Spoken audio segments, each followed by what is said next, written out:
असलामुअलैकुम वरहमतुल्लाह वबरकातुहू। दोस्तों ਤੁਹਾਨੂੰ ਅੱਜ ਇੱਕ ਬਹੁਤ ਹੀ ਦਿਲਚਸਪ ਕਿਸਮ ਦੀ ਮਾਲੂਮਾਤ ਦਿੰਨੇ ਆ ਜਿਹਦੇ ਨਾਲ ਸਾਡੇ ਸਾਰੇ ਦੋਸਤਾਂ ਦਾ ਵਾਹ ਪੈਂਦਾ ਜਿਹੜੇ ਗੱਡੀ ਚਲਾਉਣਾ ਜਾਣਦੇ ਨਹੀਂ ਆ, ਜਿਨ੍ਹਾਂ ਦੇ ਘਰਾਂ 'ਚ ਗੱਡੀਆਂ ਹੈ ਨੇ। ਜਰਮਨੀ ਦੇ ਵਿੱਚ ਰਹਿੰਦੇ ਹੋਵੋ ਤੇ ਤੁਹਾਨੂੰ ਇਹੋ ਜਿਹੇ ਕੰਮ ਦੇ ਨਾਲ ਜ਼ਰੂਰ ਵਾਹ ਪੈਂਦਾ। ਇਹ ਗੱਡੀ ਤੁਸੀਂ ਦੇਖ ਰਹੇ ਹੋ, ਇਹ ਇੱਕ ਸਕੋਡਾ ਫਾਬੀਆ ਵੇ ਕੋਂਬੀ ਹੈ। ਇਹਦੀ ਟੁੱਫ ਜਿਹੜੀ ਹੈ 2 ਮਹੀਨੇ ਬਾਅਦ ਖਤਮ ਹੋ ਰਹੀ ਸੀ ਤੇ ਕਿਸੇ ਖਰੀਦਦਾਰ ਨੇ ਕਿਹਾ ਕਿ ਮੈਨੂੰ ਨਵੀਂ ਟੁੱਫ ਲਵਾ ਕੇ ਦਿਓ। ਟੁੱਫ ਅਸੀਂ ਕਹਿੰਦੇ ਹਾਂ ਸੇਫਟੀ ਚੈੱਕ, ਜਰਮਨੀ ਦੇ ਵਿੱਚ ਉਹਨੂੰ ਟੁੱਫ ਕਹਿੰਦੇ ਆ, ਸੇਫਟੀ ਚੈੱਕ। ਇੰਗਲੈਂਡ 'ਚ ਉਹਨੂੰ MOT ਕਹਿੰਦੇ ਨੇ, ਅਮਰੀਕਾ ਕੈਨੇਡਾ 'ਚ ਵੀ ਸ਼ਾਇਦ ਸੇਫਟੀ ਚੈੱਕ। ਇਸ ਗੱਡੀ ਦਾ ਹੁਣ ਪਹਿਲੇ ਉਹਨੇ ਬ੍ਰੇਕਾਂ ਚੈੱਕ ਕਰ ਰਹੇ ਆ ਨਾ, ਮਸ਼ੀਨ ਸਾਹਮਣੇ ਤੁਸੀਂ ਦੇਖ ਰਹੇ ਹੋ।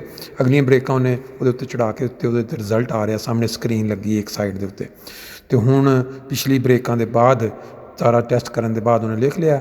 ਹੁਣ ਇਹ ਉੱਤੇ ਲੈ ਗਿਆ ਜਿੱਥੇ ਇਹ ਗੱਡੀ ਨੂੰ ਪਹਿਲੇ ਖੜੀ ਗੱਡੀ ਨੂੰ ਅੱਗੋਂ ਸਭ ਤੋਂ ਪਹਿਲੇ ਉਹਦਾ ਉਹ ਮੋਟਰ ਹਾਊਬੇ ਜਿਹਨੂੰ ਅਸੀਂ ਬੋਨਟ ਕਹਿੰਦੇ ਹਾਂ ਉਹ ਖੋਲ੍ਹੇਗਾ ਅਤੇ ਖੋਲ੍ਹਣ ਦੇ ਬਾਅਦ ਉਹ ਬੈਟਰੀ ਚੈੱਕ ਕਰੇਗਾ ਕਿ ਬੈਟਰੀ ਜਿਹੜੀ ਹੈ ਉਹ ਆਪਣੀ ਜਗ੍ਹਾ ਦੇ ਉੱਤੇ ਫਿੱਟ ਹੈ, ਸਹੀ ਫਿਕਸ ਕੀਤੀ ਹੈ, ਹਿੱਲੀ ਤਾਂ ਨਹੀਂ। ਕਿਉਂਕਿ ਅਕਸਰ ਉਹ ਬੇਸ਼ਤਰ ਅਗਰ ਬੈਟਰੀ ਜਿਹੜੀ ਹੈ ਉਹ ਲੂਜ਼ ਹੋਵੇ ਤਾਂ ਉਹਦੇ ਨਾਲ ਕਈ ਹਾਦਸਾਤ ਹੋ ਸਕਦੇ ਨੇ ਹਿੱਲ ਕੇ, ਜਾਂ ਤਾਂ ਉਹਦਾ ਕਰੰਟ ਇੱਕਦਮ ਜਾ ਸਕਦਾ ਜਾਂ ਉਹ ਵਿੱਚ ਖੁੱਲ੍ਹ ਜੇ।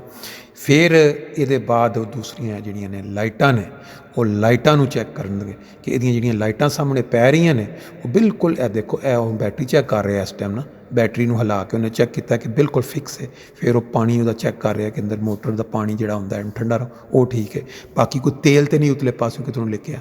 ਹੁਣ ਉਹਦੇ ਬਾਅਦ ਜਿਹੜੀਆਂ ਅੱਗੇ ਲਾਈਟਾਂ ਨੇ ਉਹਨੇ ਇਹ ਲਾਈਟਾਂ ਨੂੰ ਆਨ ਕਰਕੇ ਤੇ ਇਹ ਚੈੱਕ ਕਰਨੀਆਂ ਨੇ। ਇਹ ਦੇਖੋ ਉਹਦੇ ਕੋਲ ਮਸ਼ੀਨ ਹੈ ਜਿਹੜੀ ਉਹ ਸਾਹਮਣੇ ਰੱਖ ਕੇ ਉਹਦੇ ਵਿੱਚ ਉਹਦਾ ਅਦਸਾ ਬਣਦਾ, ਯਾਨੀ ਅਕਸ ਪੈਂਦਾ ਲਾਈਟ ਦਾ, ਉਹਦੇ ਸਾਹਮਣੇ ਉਹਦੇ ਉੱਤੇ ਰਿਜ਼ਲਟ ਆ ਜਾਂਦਾ। ਉਹ ਵੇਖ ਲੈਂਦਾ ਕਿ ਇਹ ਜਿਹੜੀ ਲਾਈਟ ਹੈ ਇਹਦੀ ਉਚਾਈ ਬਰਾਬਰ ਹੈ। ਜਦੋਂ ਇਹ ਗੱਡੀ ਚੱਲ ਰਹੀ ਹੈ ਸੜਕ 'ਤੇ ਦੂਜੇ ਆਪੋਜ਼ਿਟ ਸਾਈਡ ਤੋਂ ਆਉਣ ਵਾਲੀਆਂ ਗੱਡੀਆਂ ਦੇ ਵਿੱਚ ਅੱਖਾਂ 'ਚ ਤਾਂ ਨਹੀਂ ਇਹ ਲਾਈਟਾਂ ਜਾਂਦੀਆਂ ਜਦੋਂ ਆਉਣ। ਫਿਰ ਇਹਦੇ ਥੱਲੇ ਜਿਹੜੀਆਂ ਐਕਸਟਰਾ ਲਾਈਟਾਂ ਲੱਗੀਆਂ ਨੇ ਉਹ ਵੀ ਚੈੱਕ ਕਰ ਰਿਹਾ ਕਿ ਉਹ ਠੀਕ ਨੇ, ਉਹਦੇ 'ਚ ਬ੍ਰੇਕ ਤਾਂ ਨਹੀਂ, ਸ਼ੀਸ਼ਾ ਟੁੱਟਿਆ ਤਾਂ ਨਹੀਂ। ਕਿਉਂਕਿ ਇਹ ਸਾਰੀਆਂ ਚੀਜ਼ਾਂ ਜਿਹੜੀਆਂ ਨੇ ਇਹ ਸੇਫਟੀ ਚੈੱਕ ਜਿਹੜਾ ਇਹਦੇ ਵਿੱਚ ਇੱਥੇ ਜਰਮਨੀ ਦੇ ਵਿੱਚ ਲਾਜ਼ਮੀ ਹੈ।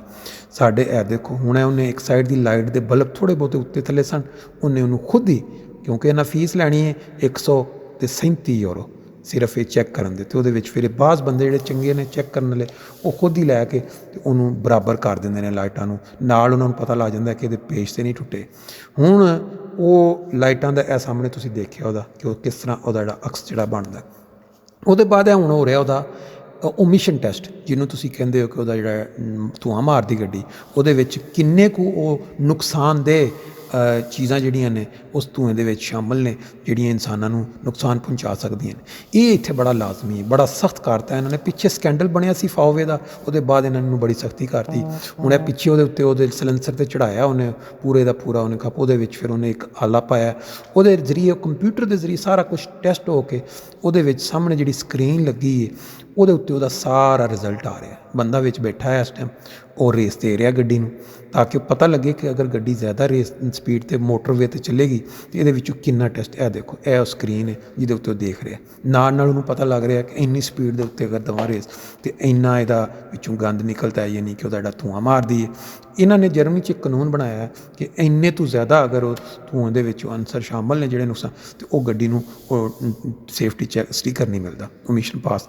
ਹੁਣ ਨਾਲ ਉੱਤੇ ਉਹ ਰੇਸ ਦੇ ਕੇ ਚੈੱਕ ਕਰ ਰਿਹਾ, ਨਾਲ ਉਹਦੇ ਉੱਤੇ ਆ ਰਿਹਾ ਕਿ ਇਹ ਟੈਸਟ ਜਿਹੜਾ ਇਹ ਠੀਕ ਹੈ ਜਾਂ ਇਹ ਜਿਹੜੀ ਗੱਡੀ ਹੈ ਰੋਡ 'ਤੇ ਚੱਲਣ ਵਾਸਤੇ ਜਦੋਂ ਇਹਨੂੰ ਰੇਸ ਦਿੱਤੀ ਜਾਂਦੀ ਤਾਂ ਜਿਹੜਾ ਧੂੰਆਂ ਨਿਕਲਦਾ ਉਹ ਜਿਹੜਾ ਇਹਨਾਂ ਨੇ ਗੌਰਮੈਂਟ ਦਾ ਜਿਹੜਾ ਬਕਾਇਦਾ ਮਨਜ਼ੂਰ ਸ਼ੁਦੀ ਅਲਾਊਡ ਹੈ ਜੀ ਮੈਕਸੀਮਮ, ਉਹਦੇ ਤੋਂ ਜ਼ਿਆਦਾ ਤਾਂ ਨਹੀਂ ਹੋ ਰਿਹਾ।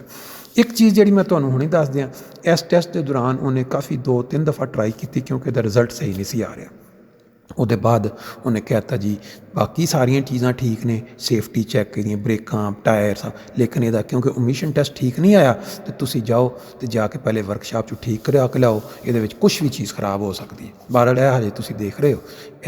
ਇਹਦੇ 'ਚ ਮੈਨੂੰ ਥੋੜ੍ਹਾ ਜਿਹਾ ਇੱਕ ਨਵੀਂ ਮਾਲੂਮਾਤ ਮਿਲੀ ਕਿ ਅਗਰ ਤੁਸੀਂ ਇਹ ਚੈੱਕ ਜਿਹੜੀ ਕਰਵਾਉਣ ਦੇ ਬਾਅਦ ਯਾਨੀ ਓਮਿਸ਼ਨ ਟੈਸਟ ਵੀ ਉਹਨੇ ਪੂਰੀ ਫੀਸ ਜਿਹੜੀ 137 ਯੂਰੋ ਉਹਨੇ ਲੈ ਲਈ। ਉਹਨੇ ਕਿਹਾ ਹੁਣ ਜਾ ਕੇ ਪਹਿਲੇ ਵਰਕਸ਼ਾਪ 'ਚੋਂ ਚੈੱਕ ਕਰਾਓ, ਉਹ ਸਟੀਕਰ ਉਹਦਾ ਲੈ ਕੇ ਆਓ ਟੈਸਟ, ਫਿਰ ਮੈਂ ਤੁਹਾਨੂੰ ਇਹਦੇ ਸਟੀਕਰ ਦੇਵਾਂਗਾ 2 ਸਾਲ ਦੇ ਉੱਤੇ। ਇਹਦੇ ਉੱਤੇ ਮਾਲੂਮਾਤ ਸਭ ਦੋਸਤਾਂ ਵਾਸਤੇ ਬੜੀ ਦਿਲਚਸਪ ਹੈ ਕਿ ਇਹ ਜਿਹੜਾ ਟੈਸਟ ਇਹਨੇ ਕੀਤਾ ਹੈ ਇਹ ਕਾਮਯਾਬ ਨਹੀਂ ਹੋਇਆ, ਅਤੇ ਉਹਦੇ ਬਾਅਦ ਉਹਨਾਂ ਕਿਹਾ ਅਗਰ ਤੁਸੀਂ ਅੱਜ ਹੀ ਲੈ ਆਵੋਗੇ ਇਹਦਾ ਰਿਜ਼ਲਟ ਤੁਝੇ ਅਤੇ ਬਗੈਰ ਪੈਸੇ ਐਕਸਟਰਾ ਦਿੱਤੇ ਹੋਂ ਕਰ ਦਿਆ।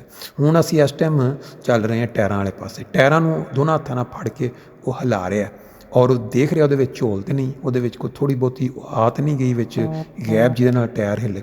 ਫਿਰ ਉਹਨੇ ਗੂਮੀ ਜਿਹੜੀ ਉਹਦੀ ਰਬੜ ਮੁਕੰਮਲ ਉੱਤੋਂ ਚੈੱਕ ਕਰ ਰਿਹਾ, ਅੰਦਰ ਵਾਲੇ ਸਾਈਡ ਤੋਂ ਚੈੱਕ ਕਰ ਰਿਹਾ ਕਿ ਟਾਇਰ ਖਰਾਬ ਤਾਂ ਨਹੀਂ। ਫਿਰ ਉਸ ਟਾਇਰਾਂ ਦੇ ਬਾਅਦ ਉਹਨੇ ਇਹ ਦੇਖੋ ਹੁਣ ਇਹ ਪਿਛਲੇ ਵੀ ਘੁਮਾ ਕੇ ਉਹਦੇ ਅੰਦਰ ਜਿਹੜੇ ਜਰਮਨ 'ਚ ਅਸੀਂ ਸਟੋਸ ਡੈਂਫਰ ਕਹਿੰਦੇ ਹਾਂ, ਸਪਰਿੰਗ ਜਿਨ੍ਹਾਂ ਦੇ ਉੱਤੇ ਗੱਡੀ ਦਾ, ਉਹਦੇ 'ਚ ਅਗਰ ਤੇਲ ਥੋੜ੍ਹਾ ਜਿਹਾ ਵੀ ਨਿਕਲਿਆ ਹੋਇਆ ਤਾਂ ਕਹਿੰਦੇ ਜੀ ਖਰਾਬ ਹੈ, ਨਵਾਂ ਚੇਂਜ ਕਰੋ। ਫਿਰ ਇਹਦੇ ਟਾਇਰਾਂ ਦੇ ਅੰਦਰ ਵਾਲੇ ਪਾਸੇ ਜਿਹੜੇ ਤੇ ਗੋਡੇ ਹੁੰਦੇ ਆ, ਦੇਖੋ ਇਹ ਸਾਰਾ ਉਹਦਾ ਅੰਦਰ ਉਂਗਲੀ ਲਾ ਕੇ ਉਹਨੇ ਚੈੱਕ ਕੀਤਾ ਕਿ ਇਹਦੀਆਂ ਪਲੇਟਾਂ ਔਰ ਇਹਦੇ ਪੈਡ ਜਿਹੜੇ ਨੇ ਉਹਨਾਂ ਦੀ ਕਿੰਨੀ ਬਕਾਇਆ ਪਿੱਛੇ ਰਹਿ ਗਿਆ। ਫਿਰ ਇਹਦੇ ਅੰਦਰ ਜਿੱਥੇ ਉਹਦਾ ਜੁਆਇੰਟ ਹੁੰਦੇ ਨੇ ਟਾਇਰਾਂ ਦੇ ਅੰਦਰ, ਉਹਨੂੰ ਵੀ ਉਹ ਹਿਲਾ ਕੇ ਚੈੱਕ ਕਰਦੇ ਨੇ ਕਿ ਆਇਆ ਉਹਦੇ ਵਿੱਚ ਕੋਈ ਥੋੜ੍ਹਾ ਬਹੁਤਾ ਗੈਪ ਤਾਂ ਨਹੀਂ ਆ ਗਿਆ ਜਿੱਥੇ ਉਹ ਜੁੜੇ। ਇਹ ਥੱਲਿਓਂ ਨੇ ਸਾਰਾ ਰਸਟ ਜਿਹਨੂੰ ਅਸੀਂ ਕਹਿੰਦੇ ਹਾਂ ਕਿ ਇਹਦੇ 'ਚ ਜ਼ੰਗ ਲੱਗਿਆ, ਜ਼ੰਗ ਚੈੱਕ। ਇਹ ਜਿਹੜੇ ਢੋਲਕੀ ਇਹਨੂੰ ਉਹਨੇ ਕਿਹਾ ਨੈਕਸਟ ਟਾਈਮ ਜਦੋਂ 6 ਮਹੀਨੇ ਸਾਲ ਬਾਅਦ ਦੇਖਣਾ ਕਿ ਇਹਦੇ ਉੱਤੇ ਨਜ਼ਰ ਆ ਰਹੀ ਹੈ ਅਤੇ ਇਹਦੇ ਅਗਰ ਸੁਰਾਖ ਹੋ ਗਿਆ ਤਾਂ ਚੇਂਜ ਕਰਾਉਣੀ ਪਏਗੀ। ਹਜੇ ਕੋਈ ਨਹੀਂ ਸੁਰਾਖ, ਇਸ ਵਾਸਤੇ ਇਹ ਹਜੇ ਚੱਲ ਜਾਏਗੀ। ਬਾਕੀ ਥੱਲੇ ਜਿੰਨਾ ਲੋਹੇ ਦੀਆਂ ਚੀਜ਼ਾਂ ਨੇ ਸਾਰੀਆਂ ਉਹਨੇ ਚੈੱਕ ਕੀਤੀਆਂ ਇਸ ਤਰ੍ਹਾਂ ਕਿ ਕਿਸੇ ਜਗ੍ਹਾ 'ਤੇ ਅਗਰ ਰੋਸਟ ਜਾਂ ਕੋਈ ਜ਼ਰਾ ਵੀ ਅਗਰ ਸੁਰਾਖ ਹੁੰਦਾ ਕਿਸੇ ਵੀ ਜਗ੍ਹਾ ਤਾਂ ਉਹਨੇ ਇਹਨੂੰ ਕਹਿਣਾ ਸੀ ਕਿ ਇਹ ਕੋਈ ਟੈਸਟ ਪਾਸ ਨਹੀਂ ਹੈ। ਬਾਕੀ